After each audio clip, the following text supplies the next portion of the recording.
There's a filled with sorrow. We better get our house in order. There's no promise for tomorrow. Teach us a number a day. Lord, teach us a number a day. We've got to number a day. Lord, help us. Lord, just keep us. Lord, teach us a number a day. We need to number a day. We've got to number a day. For your coming won't be long. Number a day, we need to number a day, we've got to number a day. Lord help us, Lord just keep us, Lord teach us to number a day. We need to number a day, we've got to number a day. For your coming won't be long. Teach us number a day.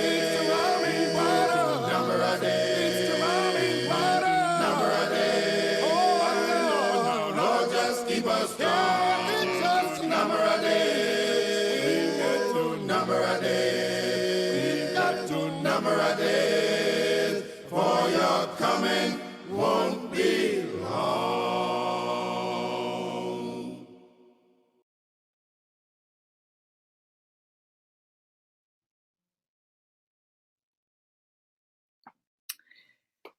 Good afternoon. I'm going to open by acknowledging the original caretakers of our home here in Washington, D.C. We acknowledge that this land is the traditional territory of the Nacotchtank and Piscataway peoples. Their presence is imbued in the lands and waters surrounding us. May we nurture our relationship with our Indigenous neighbors and the shared responsibilities to their homelands where we all reside today. My name is Joelle Novi. I use she, her pronouns with Interfaith Power and Light. We are working with congregations across the District of Columbia and Maryland and Northern Virginia to support our work to respond to climate change as a moral issue. And what we're going to learn today is about how to take an accounting of how much energy your congregational facility in DC is using now. That training is going to be provided by my colleague, Joanna Saunders from the DC government's Department of Energy and Environment. But before I hand over the mic, I want to say two things. So first of all, I want to say we are here today to learn about how to comply with the DC government's building energy performance requirements. But it's important to know that the reason that this law is now on the books in DC, the reason Washington, DC is a place governed by one of the strongest climate laws in the country is because of the work our congregations did together with our partners in the DC Climate Coalition to make it so. And I wanted to show some photos of the 3 or 4 year process of passing the law that we are now going to learn how to participate in today. You can see congregations with people in faith communities with photo petitions, sending messages to their council members. There's a prayer circle there before a faith lobby day in the Wilson building to ask our council members to pass this law. There is a press conference with Reverend Kip Banks from East Washington Heights Baptist Church speaking on the steps of the Wilson building there. On the bottom, we have rabbis, pastors, and other religious leaders testifying in front of the council for this law in support of a strong climate policy in DC, causing the lead sponsor, Councilmember Mary Che, to say it is great to see the faith community leading the charge on this. And then finally, top right was the day the bill was passed by the council, and we had a moment of victory outside the Wilson building. So we work together very hard as people of faith to join with our neighbors to pass strong climate policy in the district, and now we are in this phase where we're going to need to gather a lot of information about our facilities and then patiently navigate an online system for entering that information. We are intentionally recording this presentation today with the expectation that you may watch the video more than once later, pause it, go get something, figure something out, and then start it again. And that you may need to do some detective work to find some of the documents and information that you're going to need. And I know that that kind of process will require determination and persistence. So the second thing I want to offer before this webinar begins is what my Jewish communities call a kavanah, a holy intention that we might bring to the work of figuring out how much energy our congregations are currently using. So the song we heard as we were gathering takes its words from the biblical book of Psalms, which says, "Teach us to number our days, that we might get a heart of wisdom." I don't know exactly what that means, but I've always liked that psalm. So I hope we can all remember, if this gets difficult at any point, that taking an accounting can be sacred work, that counting can be sacred. Keeping count of how our congregations are using resources and impacting our climate can help us operate our holy places with greater wisdom about how we impact our neighbors and our common home. And with that, I will hand it off to Joanna Saunders from DOEE. Thank you so much, Joel, for that introduction. Hi, everyone. Welcome. My name is Joanna Saunders. I manage the energy benchmarking program here at the DC Department of Energy and Environment. So my role is to oversee all things benchmarking. I've been in this role for a few years now, and I'm happy to be here to help give a little bit more context for benchmarking and provide some explicit step-by-step instructions of how to specifically benchmark worship facilities in Portfolio Manager. And I use that term worship facilities because that is the Portfolio Manager definition. We might use a lot of different names to describe this community of buildings, congregations, faith-based institutions, but for strictly Portfolio Manager definition clarity, they are called worship facilities.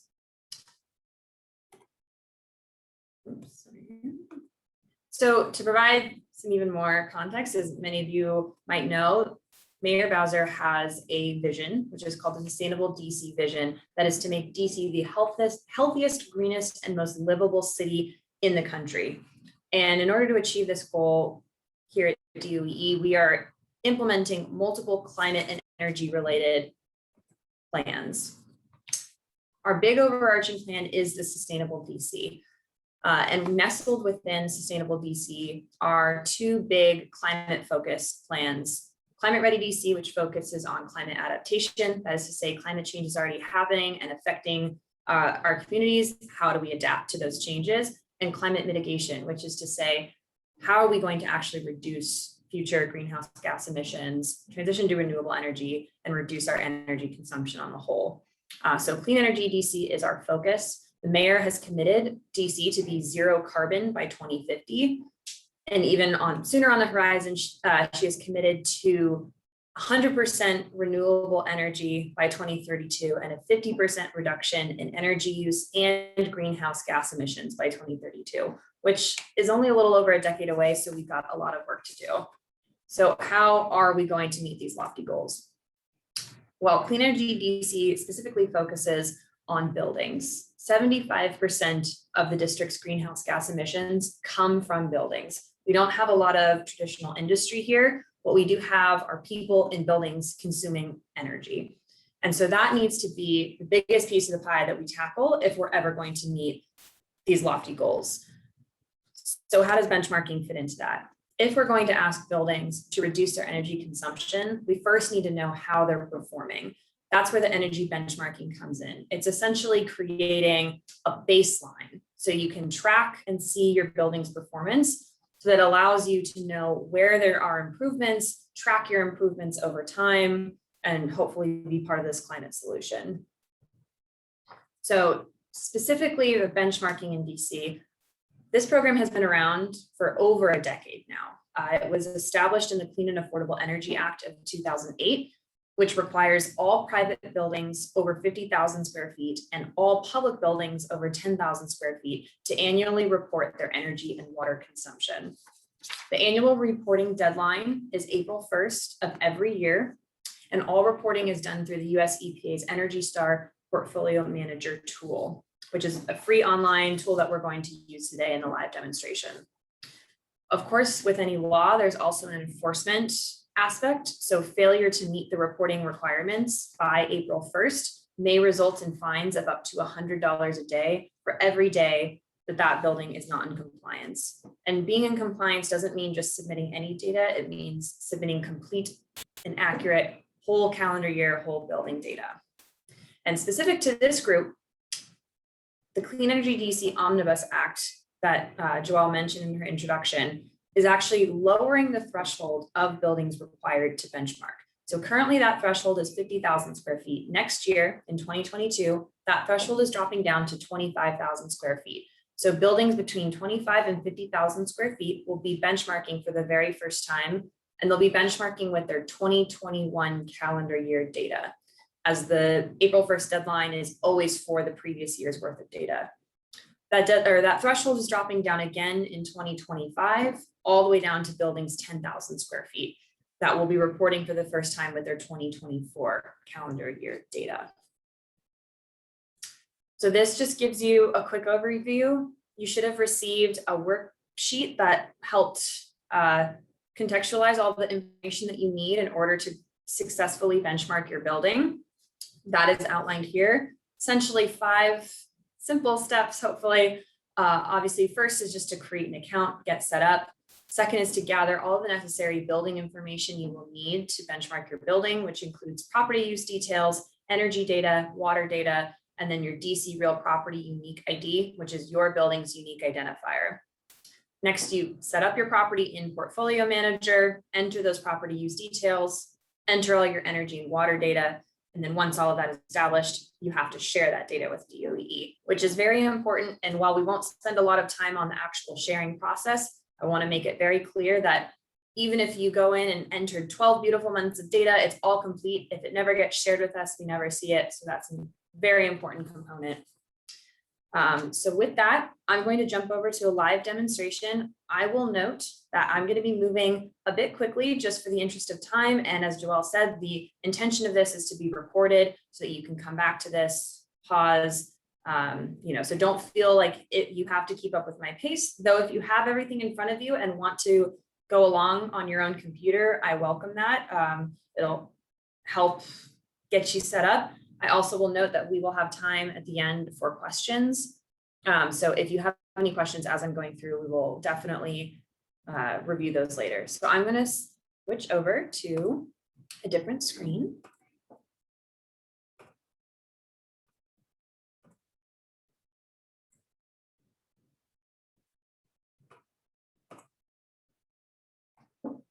Okay, so as I mentioned, Energy Star Portfolio Manager is the tool that we use. It is the industry standard. Essentially, almost every single jurisdiction in the US that has an energy benchmarking requirement is using Portfolio Manager. It's mandated in our law that this is the tool that we use. It's free. It's, I hope, fairly intuitive for everyone. And also it has a wealth of resources if you ever have questions. So this is what the landing page, if you want a little bit more information about benchmarking in general or Energy Star Portfolio Manager, this is what it'll look like. If you can see here, energystar.gov/buildings/benchmark. And you can also see a direct link here to log in or create an account on Portfolio Manager. So if you haven't already, if you need to create an account for the first time, you can come to this page, click the button that says create account, and it'll ask you for basic information that you would have to enter, create a username, create a password, enter information about yourself.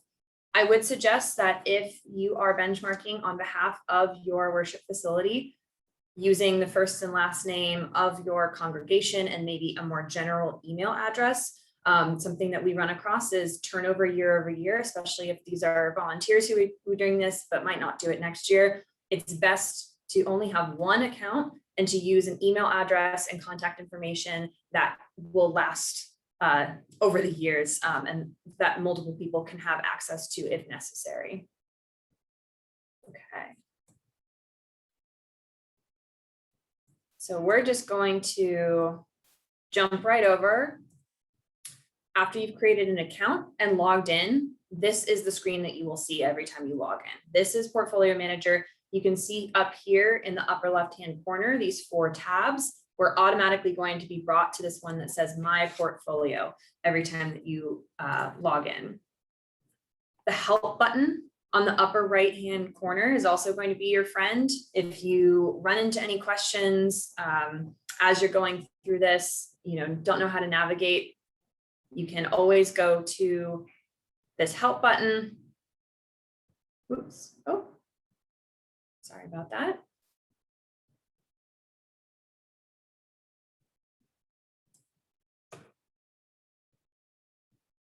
And you can see here the Portfolio Manager Help. You can search for FAQs. You can learn more about Portfolio Manager, take or view a training, ask a question. So highly recommend knowing where that Help button is. All right, so we're going to get right into adding a property.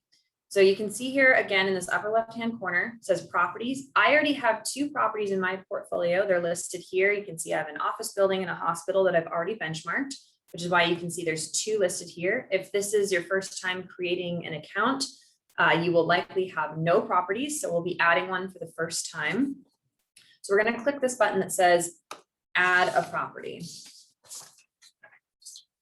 And your first step is to select the property type. For the purposes of this webinar, we are going to benchmark a worship facility, which will likely be the type of building that you're benchmarking. However, if you're representing a space that has an office building downtown or specifically a school, that'll look a little bit different, but I can work with you separately to make sure that you're benchmarking everything correctly. But from this drop-down menu, you'll see select a property type. Scroll down to this heading that says religious worship and select worship facility. It'll ask you how many buildings are on your property. In most instances, it should be 1. However, if you have more than 1 or what they call a campus of buildings, you may want to select more than 1, and we can provide more guidance if that applies to you. And finally, it'll ask your property's construction status. They should all be existing buildings, which should be pre-selected, and then click Get Started. So the first thing that you'll want to do is enter your basic property information. So this will be sample worship facility. These should all be in the United States. We're saying this worship facility lives on 101 Efficiency Street Northeast in Washington, DC. Now, all of your addresses should be in DC because this is a DC specific requirement. If not, we appreciate your benchmarking, but you should probably look into your local jurisdiction requirements. Okay, the next thing it's going to ask is your year built date. If you don't have the specific date that your worship facility was built, that's okay. We recommend getting this information because it's all good info to have, though it does not factor into your calculations. So if you are unsure of the exact date, I would put a best estimation here. So we're going to say that this worship facility was built in 1900. Now, the next piece of information it's going to ask is the gross floor area. This is incredibly important and should not be estimated. There are different ways of measuring gross floor area, but Portfolio Manager has a very specific definition, which is it is the total property floor area measured from the principal exterior surfaces of the building. So essentially it is the entire gross floor area within the 4 walls of your building. It should not include any external spaces, but should include almost everything that resides within the building. We have a list of covered buildings with square footages taken from the Office of Tax and Revenue. However, we really recommend that you seek out your own documentation from your building in order to determine this gross floor area number. Things like building plans, architectural plans, etc., are going to be the best measurement because unfortunately the tax data is not always 100% correct, but it is a good starting point if you do not have those documents on hand. So we're going to say that this building is 42,000 square feet, falls within that 25 to 50. We're going to be benchmarking for the first time. The next required piece of information is the occupancy, which is the percentage of your property's gross floor area that is occupied and operational.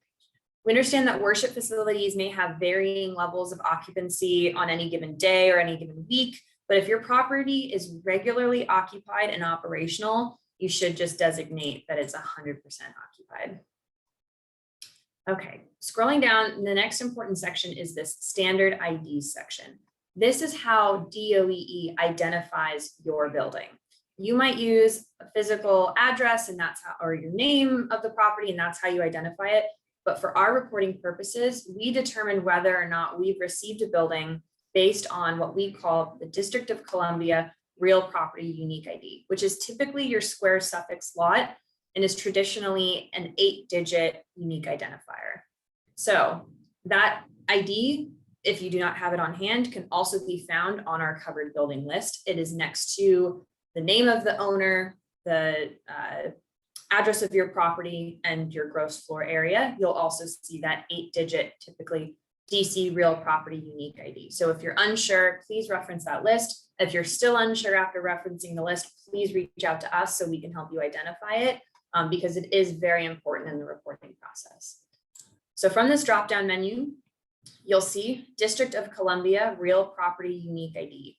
There is one above it that also says District of Columbia. That is an old identifier that we're working to get rid of. So please make sure you're selecting the one that says Real Property Unique ID. And then you'll enter your property's ID. Most should look like this format. Final section is asking if any of these statements apply. So it might ask if your property's energy consumption includes parking areas, which means if you have parking at your property, if that parking lot has any lighting and shares the meter with the rest of the property, you should indicate that your property's energy consumption includes parking areas. It also will ask if your property includes a full-time school, a social and banquet hall, classroom space, etc. So the purposes of this example, we're going to say this property includes a parking area, it includes a social meeting hall, and it includes a classroom space for part-time religious education. And then we're going to click continue. Okay. So you'll see here some of that basic information that we entered on the previous page, our name of our facility, the year built, etc. And if you scroll down, we're going to enter some more detailed information about how the property is used. You can see here that we had indicated that the property includes a social meeting hall and classroom space. What these alerts are saying is that those spaces should just be included in your main worship facility space. You're not going to create separate property uses. They should just be lumped together with our details about the worship facility space. Okay, so here is a section that we call our property use details. On the far left, you can see these are the details, and some of them have these blue stars. And as you can see here, that means this use detail is used to calculate the 1 to 100 Energy Star score, which is your main energy metric when used to determine how your building is performing. So any property use detail that has a blue star next to it is required information that you must enter. And you must enter real values that reflect the true operation of your building. So the gross floor area should already be pre-populated from the previous page where we entered what the total gross floor area was. So you can see here, it says 42,000 square feet. You'll also see this column that says current as of, and all of these dates are auto-populated with January 1st, 1990. That is because that is what we've indicated as the year built date. In most of these instances, your building's operations shouldn't change too drastically year over year. And the square footage and operating hours might have been current since whenever the property was built. However, if there are large changes in operations, these property use details should be updated with the current as of date reflecting when those changes took effect. But for the purposes of this, we're going to say that the building has been operating the exact same since 1900 and move forward with that. So after gross floor area, the second property use detail is weekly operating hours, which should reflect the hours when your facility is typically open for operation, which may include worship service, choir practice, administrative use, committee meetings, classes, or other activities. So for this example, our worship facility is open 60 hours, or it's operating for 60 hours a week. Next is seating capacity, which is the maximum total seating capacity of the main worship areas in a worship facility. This number should reflect permanent seating capacity as the facility is typically used. If there is no seating at your worship facility, this number should reflect the number of worshipers that can be accommodated in the main worship areas. So for this, we have a maximum seating capacity of 500. The next required piece of information is gross floor area used for food preparation. This is the total size of all large or commercial kitchens used for the storage and preparation of food, which should be a subset of the gross floor area of the total property, not in addition to. It should not include any small kitchens, employee break rooms or pantries, concession stands, or service and seating areas. And this might be something that is indicated if you have building plans or architectural plans. It might specifically say on those plans which the total gross floor area of the area used for food preparation. However, if you don't have access to this information, this is something where you can just go in with a tape measure and provide the closest approximation that you can if it's not readily available. So we're going to say that we have 1,000 square feet of space dedicated for food preparation.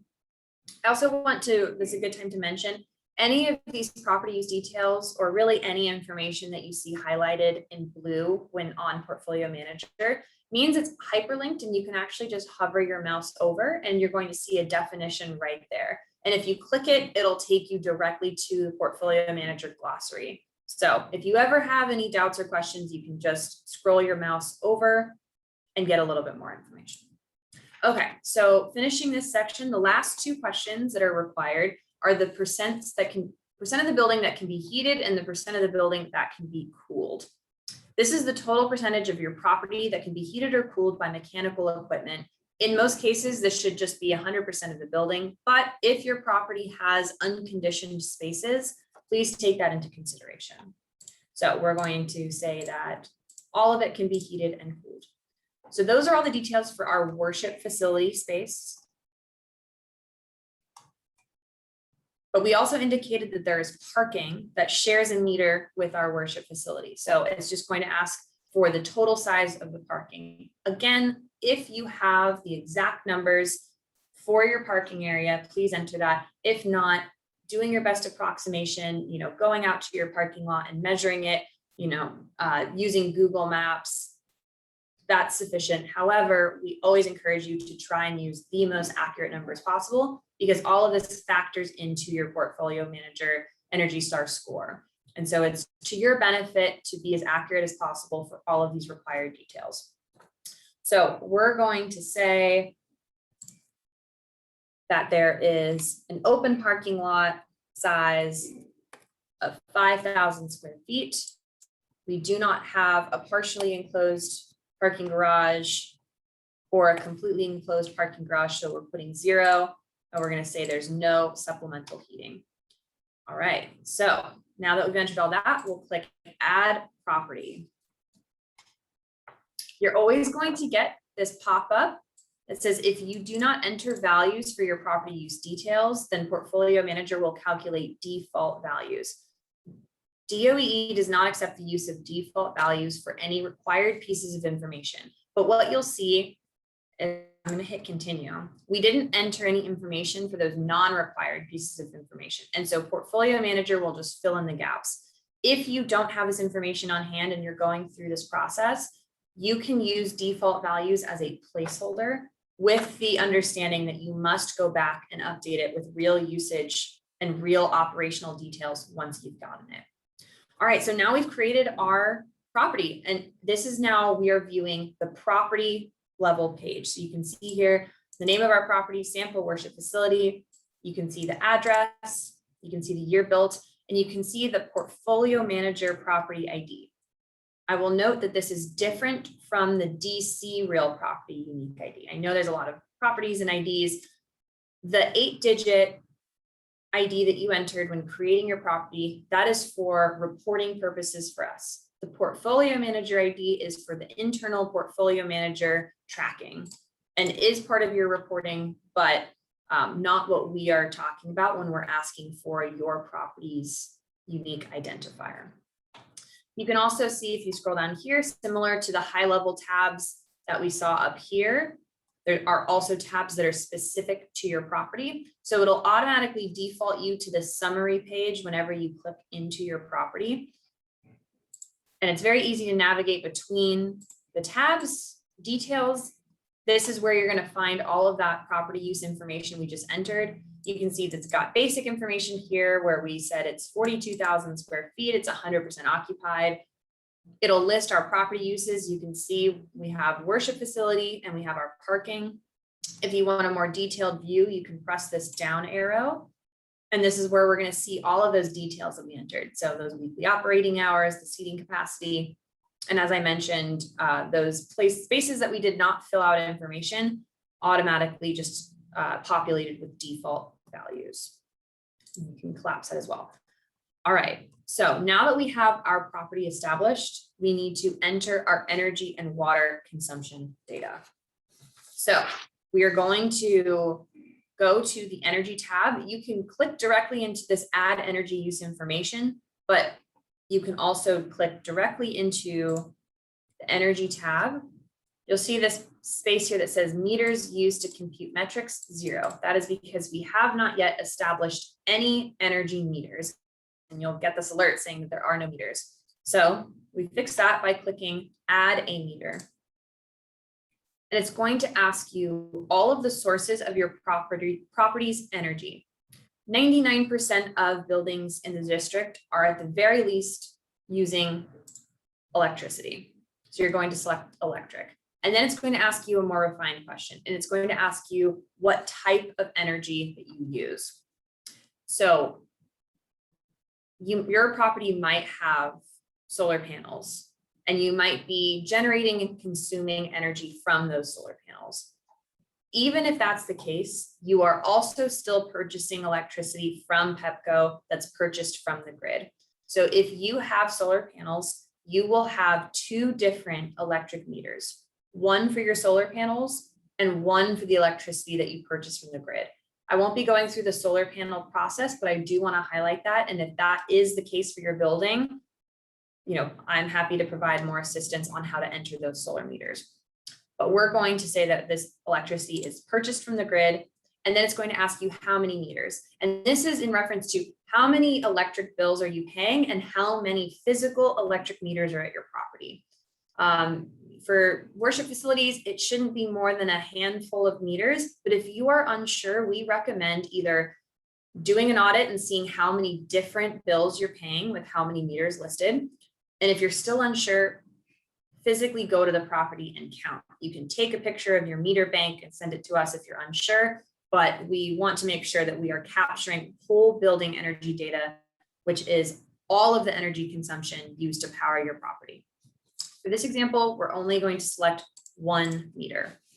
We also have natural gas at this sample facility. So we're going to select natural gas. Again, we also only have 1 meter for natural gas, but if you have more than 1, you would update this to say 2 or 3 or however many meters, but we'll keep it at 1 for now. Okay, so we've indicated all the sources of our property's energy. We'll scroll down and select Get Started. And you'll see now we have 2 energy meters that we need to provide some more information for. And you can see it says click table to edit. So there's 2 pieces of information that we need to add about our meters. The first one is units. So you can see I just clicked in here and now I'm able to edit. For natural gas, the units that you are required to report is therms, which should be listed on your gas bill. It's also going to ask the date the meter became active.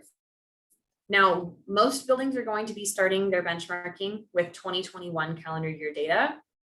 However, we also recommend just saying that the meter became active the same date that your property was built or around then, just so that there's streamlined dates across the board. You're going to get alerts saying that you're missing some data starting from when the meter became active to now. That's okay. You know, your worship facility might have been built before electricity or natural gas existed, but that is just to make sure that your meter active date is before whenever you start entering bills. So we're going to say that the meter became active January 1st, 1900, which matches our year built date. We're going to do similar process for the electric grid meter. Units, this time is going to be kilowatt hours, which is how you should be receiving your electricity bills. It should be billed in kilowatt hours. And we're also going to say that the meter active date is January 1st, 1900. You can also edit the name of your meter. So if you want to make it more clear that says, you know, main worship electric meter, you can easily edit the names here. Okay, so once we've entered that information, made sure that these are selected, they're in use, which they should be automatically, we're going to click create meters. You should get this green banner that says your meters have been created. If you have energy consumption information, you can enter it below, which is what we're going to move into. So you should see both meters listed here. First is natural gas. And then if you again click this down arrow, information about your electric grid meter. So we'll start with the natural gas meter. I have my bills for my property in front of me. So I'm just going to be manually entering the data that I have. For the purposes of this webinar and for the buildings that are going to be reporting for the first time, we're going to be starting with calendar year 2021 data.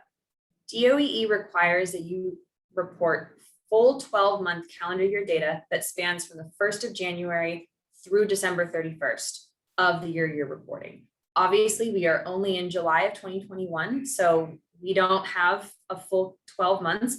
At best, I imagine you would have your bills through June. So we're just going to enter up to the month that we expect most folks to have their energy bills, with the understanding that you're going to come back and fill it out with the rest of the year's energy consumption once the year has passed and we're looking towards that April 1st, 2022 deadline. Okay, so to add your first meter, you're going to click this plus button, says add another entry, which is then going to pop up the space for you to enter your usage. And we're going to work left to right. So the start date means what is the first date of your billing cycle. This may not be the first of the month. And if it is not the first of the month, you should put the exact date that's listed on your bill. This is because Portfolio Manager takes into consideration the weather for the year and normalizes that to get you the most accurate energy metrics possible. That is to say that if your bill starts in the middle of the month, you might have to add more than 12 total entries because your start date might be December 15th that goes into January 15th. And that's how you get your start date of January 1. Or at the end of the year, you're going to have to enter another bill that goes from December 2021 into January 2022. So please keep that in mind. It might take 13 or 14 total bills in order to cover a full 12 months of calendar year data. Of course, we are in a perfect world here, so we are just going to say that we're billed on the first of the month. So I'm going to enter January 1, 2021. And Portfolio Manager will auto-populate a month as your end date, which is really useful. Next, we're going to enter our usage in therms. This property used 31,000, sorry, wrong metrics. That would be a lot of therms. 4,473 therms in January. It is up to you if you want to enter the total cost. That is not a requirement for DOEE. That is never information that we are looking at or pulling into our data set. This is truly there and available to you if you're interested in also tracking cost data. But the only three required pieces of information are start and end date and your usage. So we've already entered one. Let's keep going. You just click add another entry. And the beautiful thing is Portfolio Manager picks up from the end date of your last entry and adds another month. So now all you have to do is enter your usage. And I'm just copying this directly from the bills that I have in front of me. If you have them in an Excel spreadsheet, you can just copy and paste. But once you start entering the data, it should be pretty quick because you're not having to mess with the start dates, and you should just have that data right in front of you. So we're going to go up until when I received my last bill, which was June. You can see natural gas usage is decreasing as we get towards summer. Hotter weather means we're heating less and using less natural gas. Okay, so that's all the information I have for my natural gas meter because I received my last bill just last week, and I'll have to come back and finish out the rest of the year. We're now going to fill out our electric grid meter. Same exact process. We're going to click add another entry. We also get billed on the first of the month for this, which is very useful. It'll automatically put in the end date, and I'm just manually entering my electric data. Again, every time I click add another entry, it auto populates with the start and end dates based on the previous entry. Okay. You can also see here, there are some additional pieces of information. Again, entering the total cost is up to you. There's a question about estimation. You should not be entering estimated values unless the utility has given you estimated values, which can happen. However, if that's the case, please let DOEE know that you're not just making up numbers and estimating them, but that's what you've been provided by the utility. Also, if you're purchasing green power, like if you have renewable energy credits as part of your billing, you can indicate that you're purchasing green power by selecting these buttons.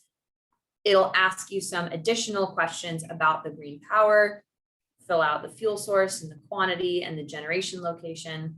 But for the purposes of this, we're saying this is not green power. This is just traditionally purchased grid electricity. But if you have questions about how to enter green power, please let us know. Okay, so we've entered our data for both our natural gas and electric grid meter. We're going to select continue.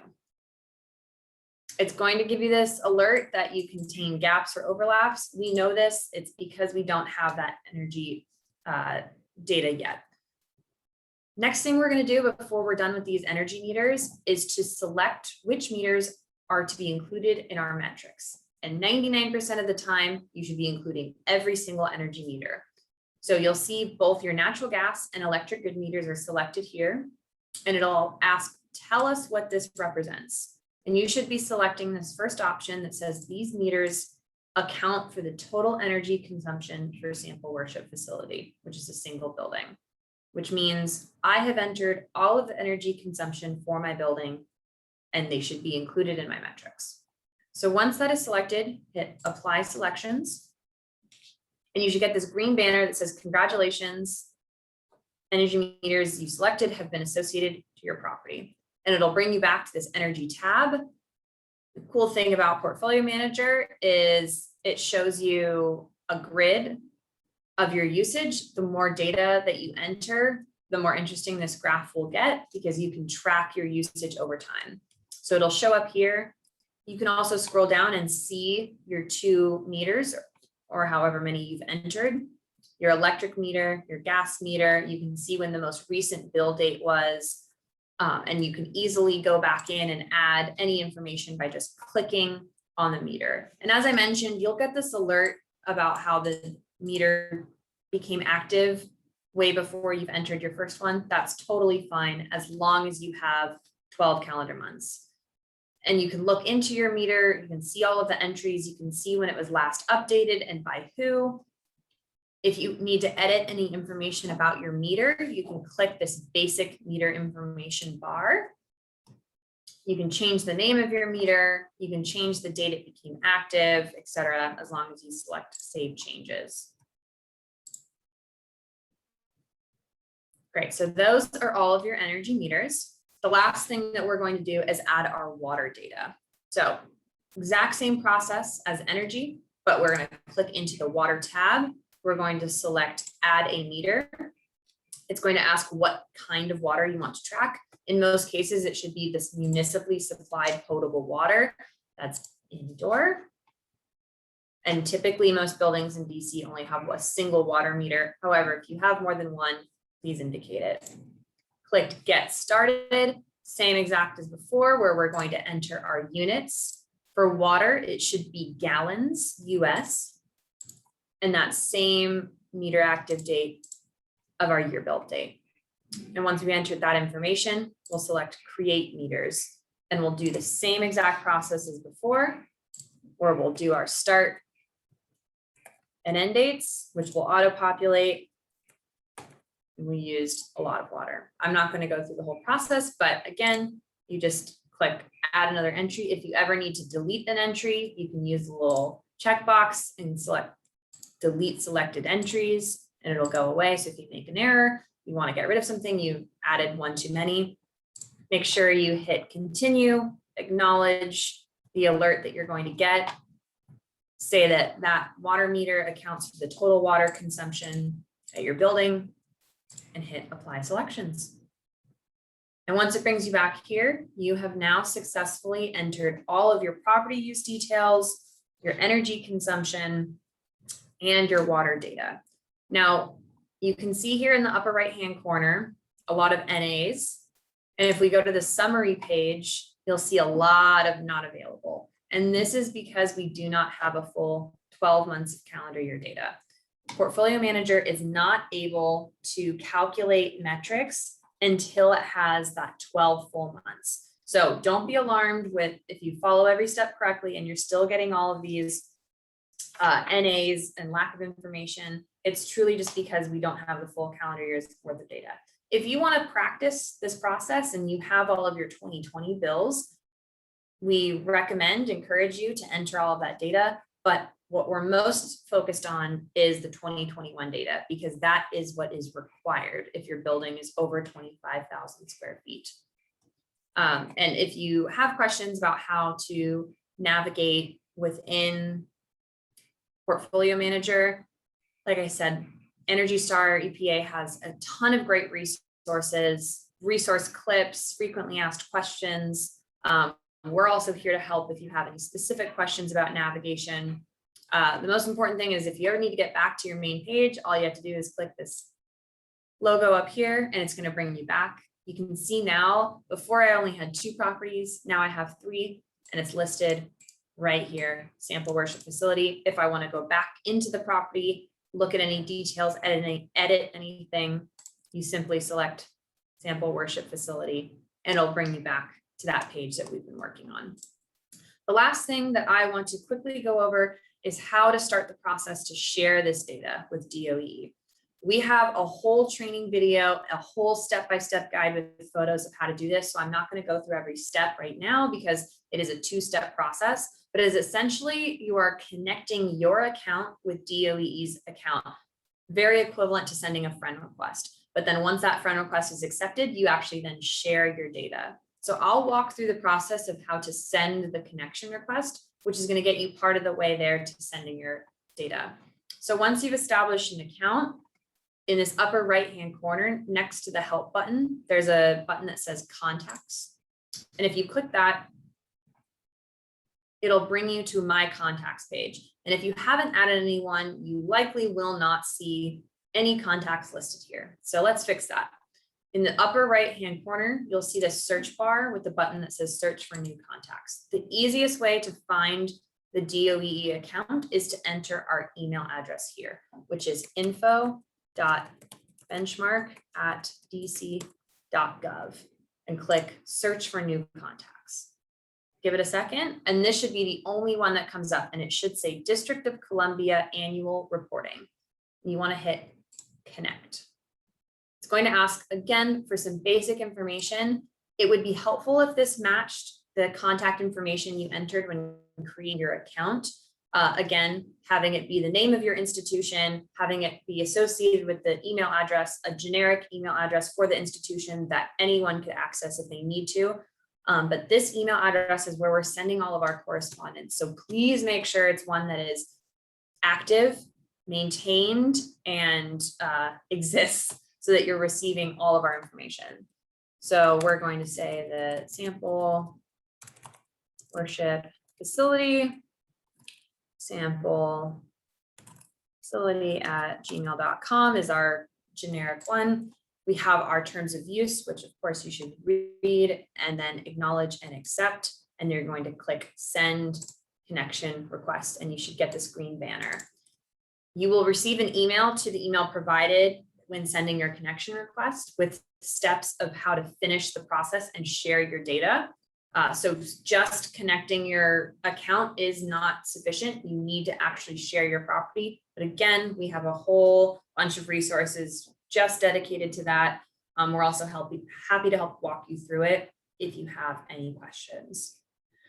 So with that, I'm going to stop sharing and stop the live demonstration portion.